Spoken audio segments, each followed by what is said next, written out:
तुम्हाला कधी-कधी असं होतं का, की तुम्ही कधीतरी काही क्षण, काही मिनिटं किंवा कधी-कधी काही तास विसरून गेला आहात? अरे, अरे! टेन्शन घेऊ नका. तुम्ही गजनीसारखी किंवा गोलमालमधील पप्पीबाईसारखं भोला कॅरेक्टर नाही होत आहात. तर मग हे असं का होतंय हे जाणून घेऊयात. Time slip.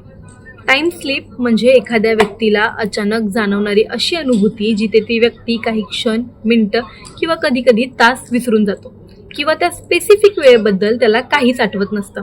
काही लोकांना तर असं वाटतं की ते त्या वेळेत अगदी वेगळ्या जागी किंवा वेगळ्या परिस्थितीत होते. पण हे असं का होतं? अकॉर्डिंग टू सायन्स याचं पहिलं कारण आहे डिसोसिएटिव्ह ॲम्नेशिया. डिसोसिएटिव्ह ॲम्नेशियामध्ये मेंदू तणाव, भीती किंवा आघाताच्या काळात काही आठवणी विसरतो. हे एक संरक्षणात्मक प्रतिक्रिया आहे, ज्यामुळे मनाला तणाव कमी होतो. Second is sleep disorder. काही लोकांच्या झोपेच्या वेळी होणाऱ्या विचित्र अनुभवांमुळेही असा वेळ हरवण्याचा अनुभव येऊ शकतो.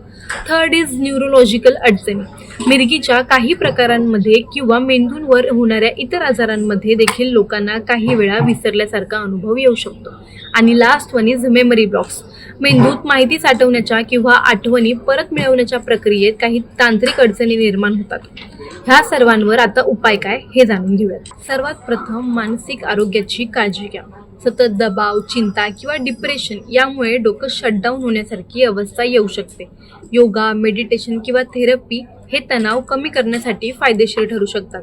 दुसरं, झोपेचा भरपूर आणि नियमित वेळ ठेवा. स्लीप डिप्रेशन, झोपेचा अभाव हे टाईम स्लीपसारखे अनुभव घडवू शकतात. दररोज 7 ते 8 तास झोप शांतपणे घेणं हे आवश्यक आहे. तिसरं म्हणजे मेंदू संबंधित लक्षणांकडे दुर्लक्ष करू नका. जर वारंवार वेळ हरवतोय, आठवण येत नाही किंवा ब्लॅकआउट होतोय तर न्यूरोलॉजिस्टकडे तपासणी आवश्यक आहे. MRI, EEG यासारख्या टेस्टमधून मेंदूतील क्रिया तपासल्या जाऊ शकतात. चौथं म्हणजे औषधं किंवा ड्रग्स वापराचे दुष्परिणाम तपासा. काही मानसिक आजारांवरील औषधं किंवा अंमली पदार्थ यामुळेही मेंदूची प्रक्रिया विस्कळीत होते. डॉक्टरांचा सल्ला घेऊनच औषधं वापरावीत. पाचवं, एखाद्या प्रसंगात स्वतःला हरवल्यासारखं वाटत असल्याचं जवळच्यांना कळवा. अशा अनुभवांबद्दल विश्वासू मित्र, नातेवाईक किंवा मेंटल हेल्थ प्रोफेशनल यांच्याशी बोलणं फार महत्त्वाचं आहे. टाईम स्लीप ही लक्षणं थेट अडचणीचं चिन्ह नसतील, पण ती एखाद्या मोठ्या मानसिक किंवा न्यूरोलॉजिकल समस्येची सुरुवात असू शकते. म्हणून त्याकडे दुर्लक्ष न करता काळजीपूर्वक आणि वैद्यकीय दृष्टिकोनातून हाताळणं गरजेचं आहे. तुम्हाला हा व्हिडिओ कसा वाटला आम्हाला कमेंट करून नक्की कळवा आणि व्हिडिओ आवडल्यास लाईक आणि शेअर करायला विसरू नका.